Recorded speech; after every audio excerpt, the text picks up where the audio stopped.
So what's happening, fam? L.A.R. movement still moving. Book is entitled Lessons from a Non-Custodial Father. At Amazon, Kindle Create Space. The link will be in the description box below as usual. Go get it. PayPal link there also to ask me to put it up, so I'll put it up. Thanks everybody for supporting. But this video is entitled Using a Struggle to Create a Struggle. So I get home, turn on Netflix, and it's a movie about with this something titled something Nina. Got comment in it. And it made me do this video because a young woman had a struggle. She had something that happened to her when she was young and it traumatized her. So she wound up using her struggle, per se, to create a struggle. And this happens in society, where, some people have, you could say like PTSD, post-traumatic stress. But sometimes what people wind up doing is they take their trauma out on other people that have nothing to do with their trauma. So the struggle that traumatized them, they use that struggle to go out and traumatize other people and try to backdoor and blame it on their struggle. But truth be told, they like doing what they're doing. What was that movie about Hannibal when they killed his family and made him eat like his family, and that traumatized Hannibal.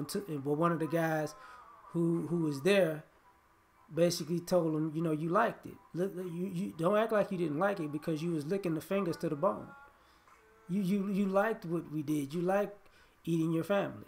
I know that's a little cold way of saying stuff, but that's the thing.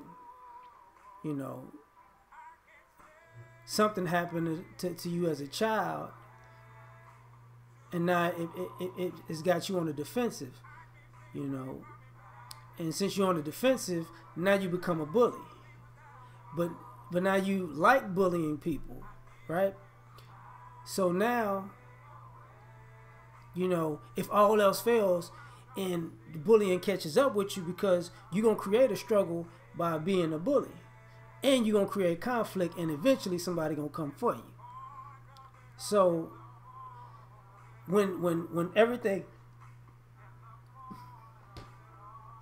hits the fan, and if all else fails, you could revert to a childlike state, cry and say, this happened to me when I was younger, and I'm out of, this is why I'm doing what I'm doing.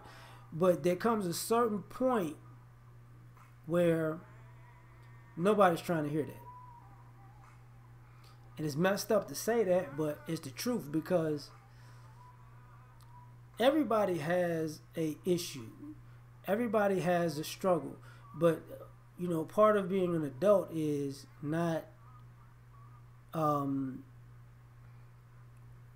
taking out your angst at certain things in life on innocent people.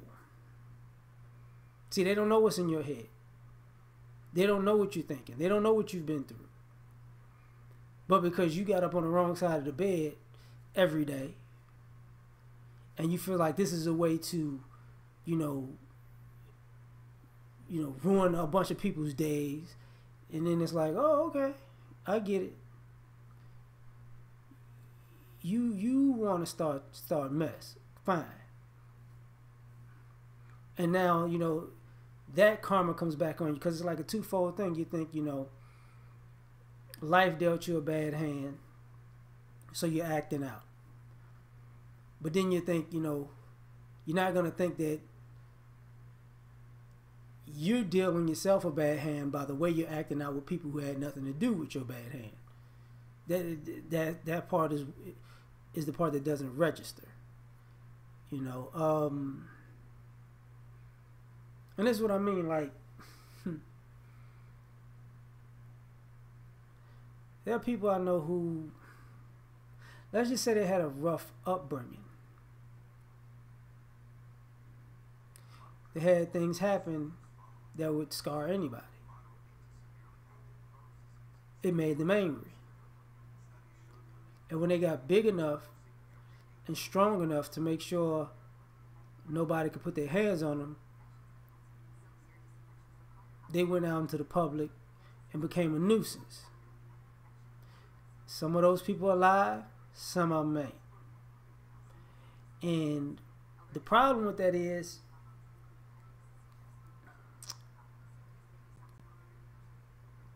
the ones that aren't alive, people don't necessarily miss them being gone because, you know, even though it says hurt people, you shouldn't hurt some certain people.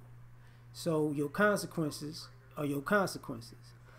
And nobody cares about what happened to you previously because, you know, you made the choice. Sometimes, you know, somebody could have been a predator, you could have been the prey, and you turned into the predator. And then you weren't the apex predator, you know. And it's an interesting dynamic because you can't be the victim. You can be the victim of what happened to you, but you can't necessarily be the victim of what you can't be the victim of what you do to other people, you know. And the other thing about that is also, if you're not going to be honest about your struggle and what and how it affects you and how you operate in the world, you're going to look irrational. You're going to look crazy. You know, you're doing things out of pocket. People are trying to figure out why. You know, you're not being truthful. Your actions are contradictory. You're disheveled in the way you approach life, and people can't figure that out because it starts to look like you're addicted to the chaos. Because if you come up in a chaotic situation, you know, normally you want peace. Normally. But some people come up in a chaotic situation and in some ways they fear peace. So they keep creating chaos over and over and over again, and thus perpetuating a chaotic cycle. And anything that is stable and functional and peaceful and progressive, they tear it down. And the story winds up going back to their struggle. So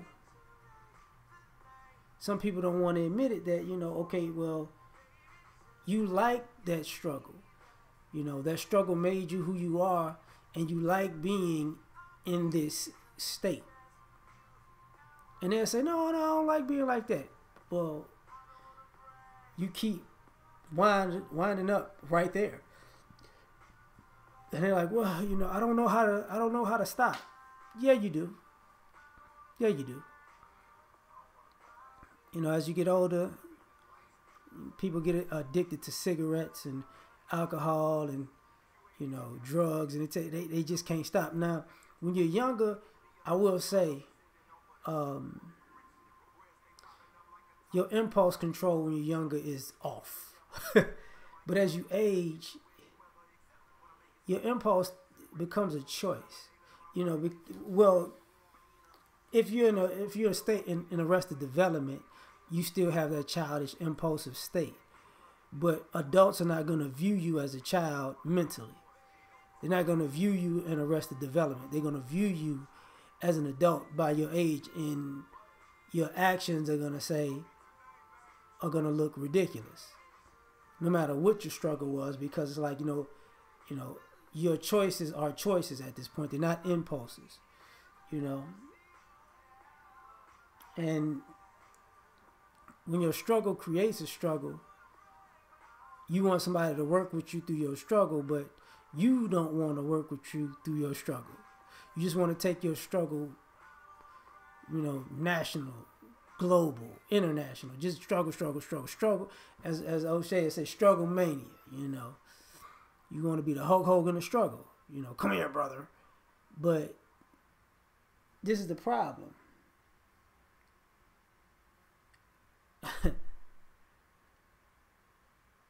If you don't let it go,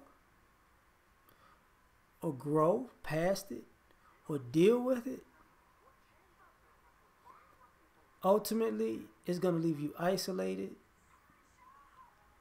and broken, and you're going to have to face the fact that you are the problem at this point.